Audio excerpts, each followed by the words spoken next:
Welcome, everyone, to the very first episode of the Inside SMAs podcast, where we turn complex data into crystal clear insights. I am Ryan Nauman, the market strategist here at Zephyr, and your guide through the fascinating world of separately managed accounts. Each month, we dive into the strategies behind the numbers, chat with industry leaders to give you actionable intelligence backed by 4 decades of PSN performance data.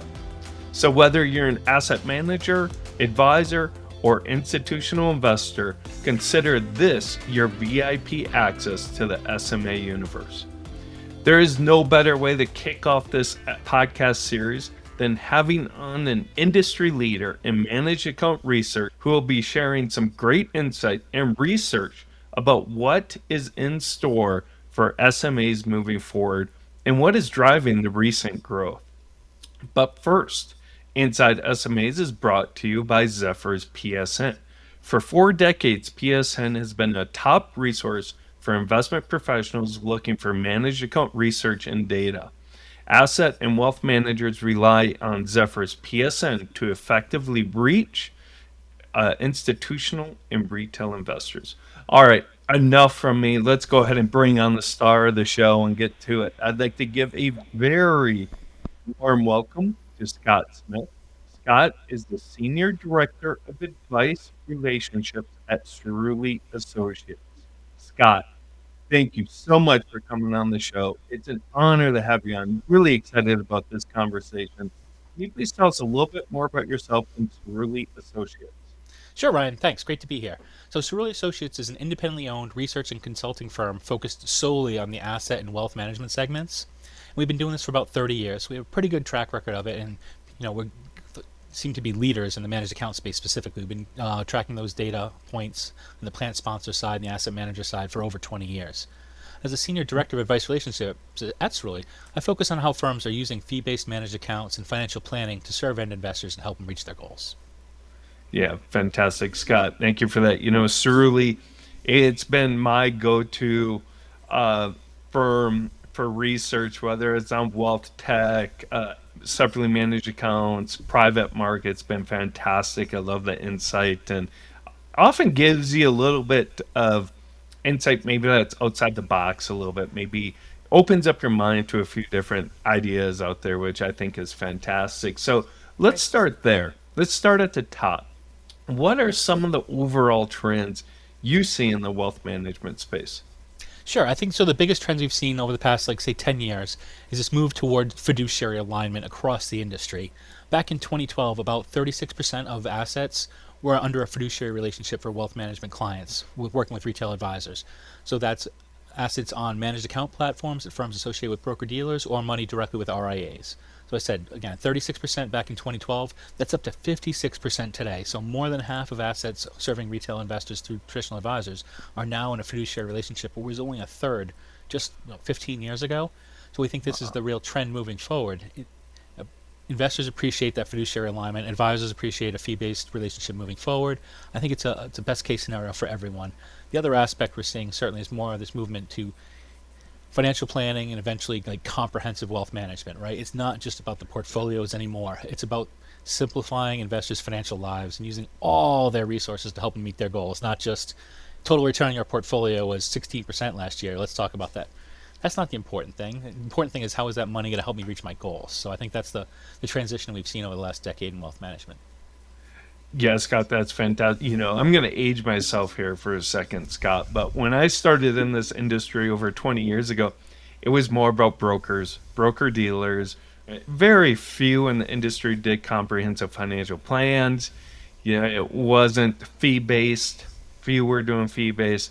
I think this evolution, shift to, more holistic financial planning, asset, fee based accounts, it's a good shift. Yeah, It's definitely. bringing the industry forward. Yeah, I remember when I started in the industry, I was talking about contingent deferred sales charges and A share breakpoints. So I think we've come a long way. Yes, in a good way, in a good Yeah, way. I never got all those mutual fund fees, and it's like, oh my goodness, all these different fees is like way over my head. But sure. let's talk a little bit more about managed accounts, your specialty here. In this Cerulli report, U.S. Managed Accounts 2025, managed accounts grew nearly 20% to $13.7 trillion in 2024. Within that managed account programs, where are you seeing the most growth? Right. So in the managed account programs themselves, so over the last 10 years, it's really been the explosion of these UMA platforms, a unified managed account. So where you're able to hold mutual funds, ETFs, individual securities, and SMAs, either model delivered or traded by the manager. So these kind of flexible platforms we see as the future of the industry. Firms are, have every incentive to consolidate all their other programs into this UMA platform, like a mutual fund advisory program, an ETF advisory program. Those will work just fine in a UMA. So that's what the direction of the ball is going right now. The other thing we've seen, the other part of that transformation is that these UMAs are adding, in many cases, advisor discretionary sleeves. So Okay. UMA kind of was born as a home office discretionary platform, but to encourage advisors onto the platform, allowing advisors to keep control of those aspects of the portfolio that are most important to them. That makes all the sense in the world, right? If that's the only thing that's keeping an advisor on a rep as portfolio manager platform where they have full discretion, if you can offer them oversight over what's most important to them in the UMA and automate everything else, there's every reason in the world for that advisor to take advantage of that and that firm to consolidate onto that program. The other thing we've seen in the last couple of years, this has been in the last 3 to 5 years, is this resurgence in the growth of these standalone SMA programs, and a lot of that is based on the growth of direct indexing exploding over the last 3 to 5 years, right? So we've always had SMAs, we've always had a degree of customization, but when we really dug in on the direct indexing, everybody's like, oh, that's a breakthrough. We need to really work on that. And for the most part, those are manager traded. It's a little bit difficult to get those integrated well into a UMA platform now, but we expect that problem will be solved over the next couple of years. I'm pretty sure. Yeah, it's fantastic. We see a lot on that direct indexing space.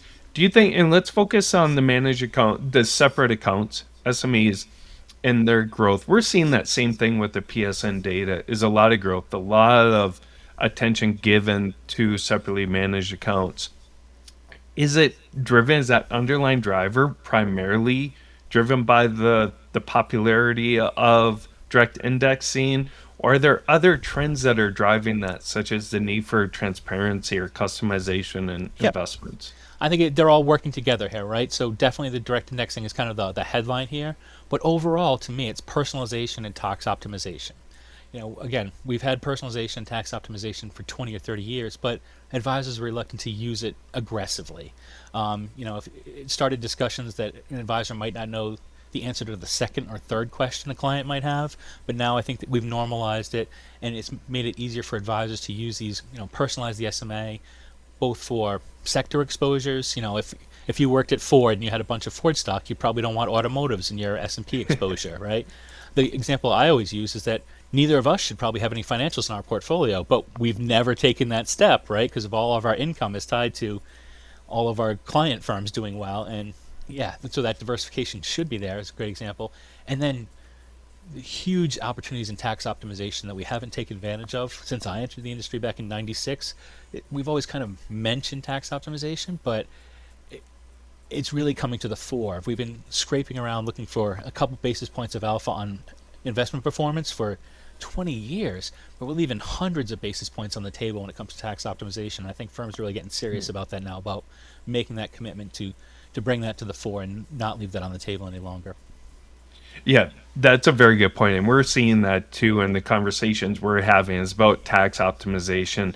And one of the reasons why people are turning to separately managed accounts. But you brought up a good, why do you think people are now putting a greater emphasis on tax optimization versus 20 years ago, where it's like, yeah, of course, taxes have increased, but it's interesting that it wasn't a major emphasis 10, 15, 20 years ago. Yeah, I think it's part of this comprehensive approach to wealth management is number Okay. one, right? Where you're trying to do all these things and simplify the client's life as best you can.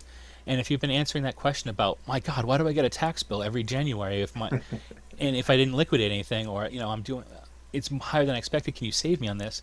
I think advisors really got sick of saying no, I can't help. That's what it is, what it is. But now it's a value add to the conversation, right? It's like, we're going to grow these accounts. We're going to do some tax loss harvesting. We have a bunch of other things in here that can minimize the tax impact to you. And I think really reinforcing your value to clients is something that something like tax loss harvesting can do. It's the let's say simplest area to save on taxes is tax loss harvesting, right?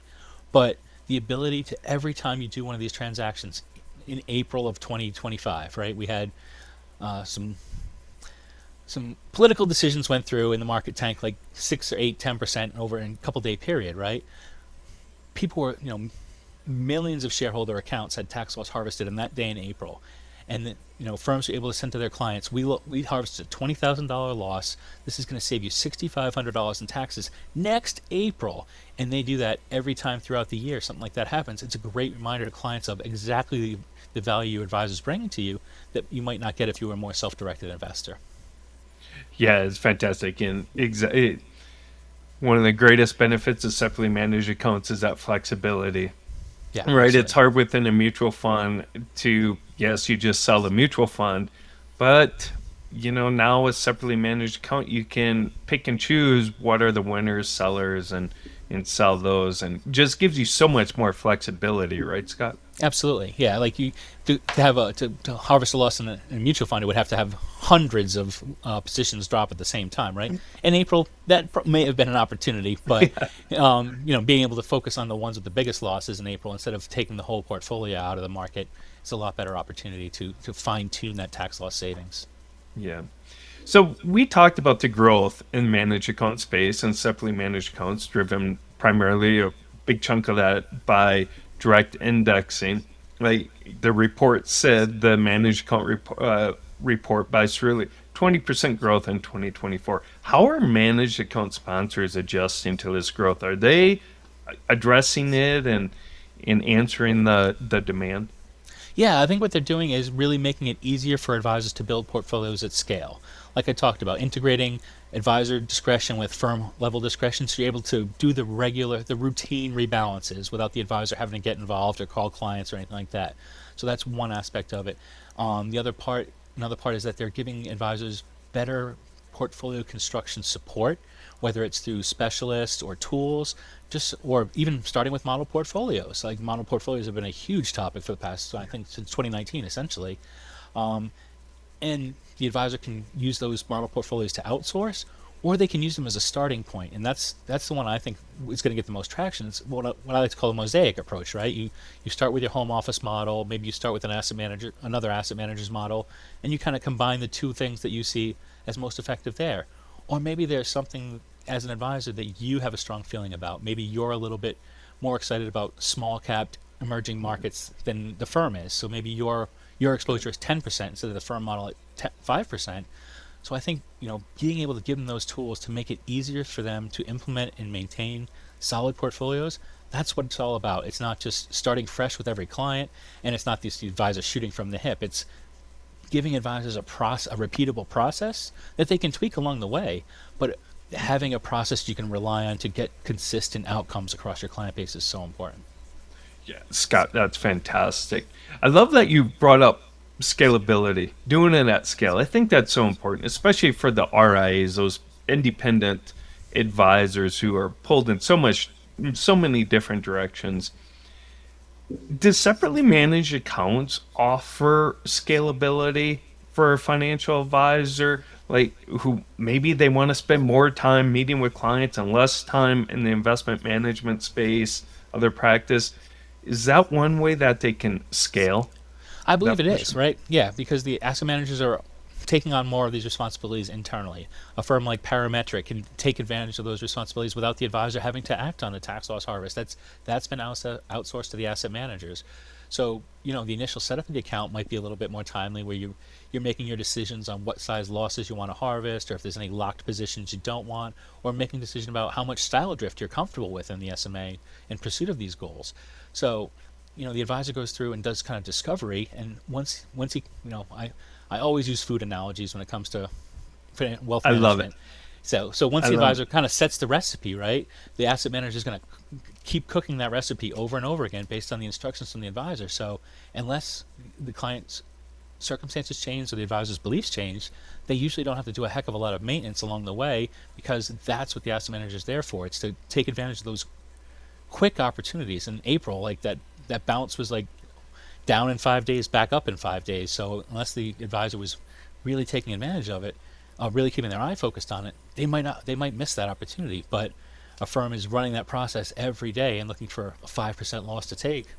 They're going to make sure it happens, and millions of them happened last April because firms have stepped up their game in this respect. Yeah, that's a very good point. There's very few financial advisors, especially independent ones, that just can sit there and watch the markets every Right. day, Yeah. right? And I think we still have, plenty of advisors, sitting down in December and saying what's at a loss. Yep, there might be some things at a loss in December, but you missed opportunities. You missed 5 opportunities along the way with 6 different securities that have now rebounded and there isn't a loss anymore. So, yeah, it's great if you want to spend your time watching that every day and setting alarms. You can choose to do that, but I'd rather have a this is where an algorithm really works in my regards, right? I want you to talk to the client. I want you to understand what their goals are, how to get them, what their preferences are. But once I've decided all that, I don't think I need to be there to do the maintenance on a day-to-day basis. You're exactly correct. And back to your food analogy, maybe we call this episode Let SMAs Cook. I have no objection to this. Let's do it. Um, so I'm sure when it comes to scalability and working with an outside firm or potentially outsourcing, to a SMA sponsor, technology plays a big role in this. What are some examples of technology improvements that wealth managers are introducing that help make SMAs more accessible and Sure. scalable? So I think, we've talked about the democratization of SMAs, and we certainly have fractional shares and things like that are allowing them to be SMAs to be delivered to a lower net worth investor for lower minimums. That's one part of it. But on the higher end, we talked about this tax optimization. I think that's where the real breakthroughs are. We see it for the entire life cycle of the account, right? From transition into the new provider, the management account along the way, and even in the distribution phase, keeping track of lots, making sure that you're not interfering with Social Security or minimizing interference with Social Security as much as possible. So there's multiple steps here from, you taking $1 million from another advisor, bringing it onto your platform. You certainly don't want to generate a $50,000 tax bill right off the bat, right? But you do want to make changes to that portfolio, and these transition management tools are allowing advisors to build a budget. I'm willing to take a $10,000 tax charge this year, and along the way, the SMA manager is going to be taking some tax loss harvests. So in addition to the amount they were able to take at the beginning of the engagement, they'll be able to probably take some more and convert those into the recommended portfolio along the way as they encounter losses during the course of the year. So being able to manage tax loss exposure is huge. Again, tax loss harvesting, asset location, multi-account rebalancing, and on the distribution phase, like smart withdrawals, so security, all these things. There's so many opportunities to improve the client's overall experience just through this tax optimization that firms just really, it's not whether they're going to do it, it's which one they're going to do first is the big decision. Yeah, some of the research that you sent over regarding, the progress of these initiatives like tax loss harvesting and the progress being all about automated, providing an automated tool so you can do tax loss harvesting more efficiently versus, like you said, every December 28th, you're looking for losses. That doesn't seem like very efficient today. Yeah, that's non-recommended option. How has the progress been on some of these other initiatives? We focused Sure. a lot on tax optimization. How about some other initiatives within separately managed accounts? You said technology bringing Yep. those initial buy-ins lower. Anything else? I think the addition of alternative investments has certainly been very very top of mind this year. So I think there's a lot of UMA programs that are finding ways to tie alternatives into that program. In some kinds, it's like tender offer funds or some evergreen funds are being suggested. Those have their complications themselves. Liquidity is often limited to monthly, quarterly, something like that. So a rebalance might not be as frequent as possible. But I think whether it's the tax management technology or alts on this, I think the progress has been decidedly mixed. I think the big takeaway here is that, especially it's so complicated that proprietary efforts to get this done, asset managers have technology staffs of hundreds of people in some cases, but these are specific things, very complicated specific things that they haven't worked on before. So whether it's alts or tax optimization, really consider an external partner. I have just dozens of horror stories of firms trying to take these initiatives in-house, spending hundreds of hours, millions of dollars in some cases in development costs, and ending up with a thing that can't even get online. Yeah. Scott, I'm so glad you brought up alternatives. It's such a, I can't tell you how many conversations I've had about alternatives and trying to bring it into the retail space.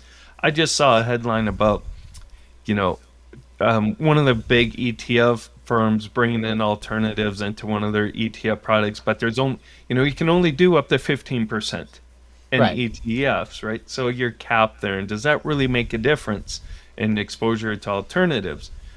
SMAs, do they have those restrictions for alternatives? I believe not. Is there, Correct. a good way to gain access to alternatives? Yeah, I think it's still on the drawing board. I think we've seen a lot of product development through press release going on right now. So a lot of firms have been telling us, what their programs are going to look like, but I think a lot of them are still building up to that stage, and they just want to get ahead of it and say, here's what we're going to do. It's going to go live soon, and here's what it looks like. So I haven't seen a ton of like best practices there yet, but I guess I think that's the still to come adventure, and I think that's Yeah. fine.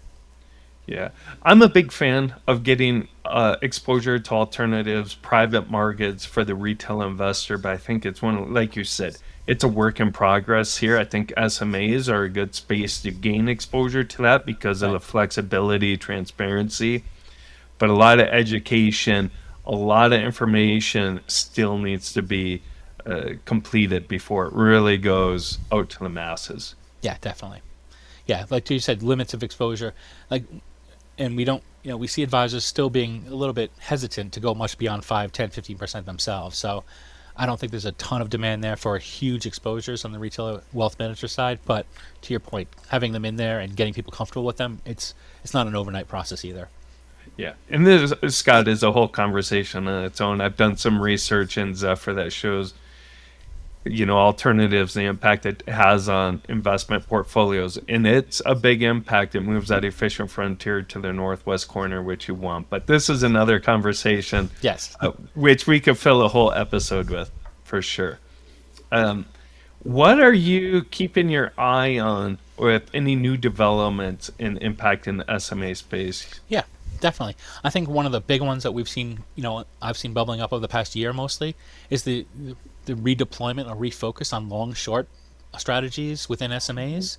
And again, it goes back to tax loss harvesting. And if you've had an SMA, an equity SMA account for several years, there's a great potential that you're never going to harvest a loss from there again, right? If you bought it at 100, it's at 200 now. We certainly hope you're not going to find, it's hopefully not going to drop below 100 in an individual security. So these long short SMAs, whether it's 130-30, 250-50, any of these positions are able to create more ongoing losses, which is pretty attractive. At the other end of the spectrum, I think there's a great opportunity for it with the emergence of these 351 exchanges, where essentially an asset manager can go and essentially pluck out a bunch of appreciated securities from an SMA, bring them all together with other securities from other investors, and create a new ETF that then the manager can diversify. So it ends up becoming an ETF replacing the individual securities in SMA, and the tax basis from those original securities carry over to the ETF, and it's not recognized as a capital gain until the ETF is sold somewhere down the line. So I think that is it's a growing opportunity that I think a lot of asset managers are getting excited about in the near term, because it's just a great opportunity to create a new vehicle, a new pooled vehicle to defer those cap gains even longer, diversify it, and something like that with like a low basis, a diversified ETF portfolio. That would be a great thing to leave to the next generation, right? Where you get a basis reset upon the death of the original owner. You get back to transferring it at the basis of time of death. That's a pretty good step up that people should be taking advantage of, and that makes it skips a generation essentially when it comes to cap gains. That 351 conversion, I'm really glad you brought that up. It's fascinating. It really started this year. Yeah. Right, the growth, the popularity. Has it taken off? You're exactly right. There's some good benefits to it. It doesn't seem like it's got as much traction as you think. Is there a reason why? Like people just don't know enough about it, not enough education? I think it's I think it's another one of those things where it's really complicated. So we've had some early adopters. I think the guys at Cambria have done a few of these conversions, and they're some of the biggest ones. So I think they're ahead of it. They're a smaller asset manager, a little bit more nimble. So I think that's part of it. And they're willing to take a little bit more risk on these exposure things when it's new product development. So I think if we as many of us may be excited or disappointed in the AI future, I think that's one of those use cases that AI could really help with is kind of pulling those securities from client accounts, matching them up, accounting for them, and creating this new ETF. That's the kind of thing I think AI is really going to be important to. It's, note taking's great. That's fine. And I get better notes from a client call. Awesome. But like a really complicated thing that is just about bookkeeping and paperwork and transferring data, I think that's the real use case for AI. So I think, I'm sure you've heard plenty about AI in the wealth management space. So I think that's I would assume there's several wealth managers already pursuing this 350 pursuing applying AI to 351s, and we'll see how that works out probably in the next 12 to 36 months. Yeah, I feel as if Met Faber over at Cambria, they're really spearheading the 351 exchange. They're out there doing some really innovative stuff. How do you think that, though, if it does pick up, how does it impact SMAs, do you think? Well, I think if you're an SMA manager of scale, right, it makes all the sense in the world for you to be able to go to the advisors who are distributing your SMAs and being like, hey, you know, your clients have been holding our SMA for 3 years. The Nvidia, the Apple, the Facebook, you can point to your own SMAs and say those are the securities we'd like to pick out. They've appreciated a lot. Let us manage. Let us pick those out of the SMA and manage an ETF portfolio. Create an ETF for you that would be branded the same asset manager you had before, but now we're able to take out all the low basis securities from the SMA and move it to ETF and continue to manage the SMA optimally. And even accounting for, internally you would have to potentially change the management of the SMA a little bit to essentially account for what's in the ETF, right? So if there's a big exposure to Apple in the ETF, maybe that's a little bit less represented in the core SMA that you have on the equity side. Yeah, fantastic, Scott. Great information there on a very interesting topic that a Absolutely. lot of people are talking about. So, what does the future look like for SMAs? So I think there's a couple key points here, right? Things you want to think about. When it comes to product development, my overarching takeaway, make it the path of least resistance. If you make it the easier thing to do, advisors will do it, clients will buy into it. You think about, your relationship with Amazon or Apple. I have well too many relationships with Amazon than I probably should, but it is the path of least resistance to me for many things, right? Same thing with Apple. It's like my wife and I entered the Apple environment 17, 20 years ago, and we're not moving because we're so ingrained in it. So because it's so easy for us to add on this next service, and I think that that's what it has to be with managed accounts and UMAs, is that the easier you can make advisors to use those programs, make it the default, and make the full tax optimization the default setting, right? Certainly you can opt out of it, but it shouldn't have to be an upsell for every advisor client relationship to say, oh, would you like to do tax loss harvesting? No, that's the assumption, right? Yeah. And you should be getting the full benefit of the advisor relationship as the default. Certainly you can go lower, but making the path of least resistance and then making it's personalized, flexible, and tax optimized. I think that's all you need. I put it in like 3 or 4 sentences, but it's more complicated than that. But the goals are pretty straightforward. Do you think that's why maybe some financial advisors out there are a little slow to adapt to SMAs? Is they think it's complicated, the process might be a little bit more difficult than just buying one mutual fund ticker or an Yeah, ETF ticker? absolutely. The average age of advisors, I think, is probably in mid 50s right now. We've been tracking it; it's been going up like half a year every year, and now into the mid 50s. If you've been operating a practice for 30 years and it's been doing great, I'm not going to tell you you're doing it wrong, right? But if these issues like incremental taxes are a big issue for your clients, then you should be exploring it. But in some cases it ain't broken, right? So you might not want to fix it. And I'm not going to tell, you can teach an old dog new tricks, but it's not the easiest thing in the world. And as a 52-year-old man, I know what that feels like. Exactly. I completely agree. Scott, wow. Thank you so much for coming on and sharing such great insight. It was a lot of fun on a topic that I love, separately managed accounts. I think there's a huge opportunity there for financial advisors. And you talked about the reasons why, but also more importantly, the investor. Yep. Where can our listeners get more information about Cerulli and the recent report that you just published on managed accounts? Sure. So for advisors, our best entry point is the Cerulli Advisor Research Collaborative. We invite advisors to take part in our surveys to make sure their voices are heard by asset managers and wealth managers. So advisors can find that at cerulli.com/ARC, ARC, or for home office employees or other asset manager employees, cerulli.com. Your firm probably has access to some of our reports as well. You would have access to log into those. Our account managers can help you through there, and follow us on LinkedIn. That'll be all of our our freshest content gets surfaced there, and you can hear from the experts on what the most up to date data and findings are, and then follow up as you see fit. Yeah.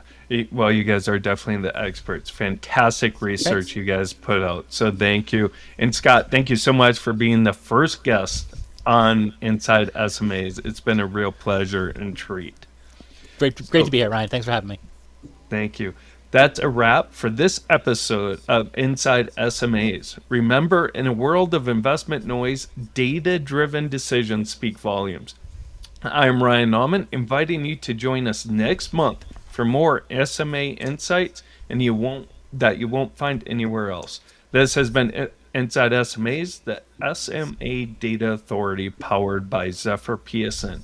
Thank you and have a great rest of your week.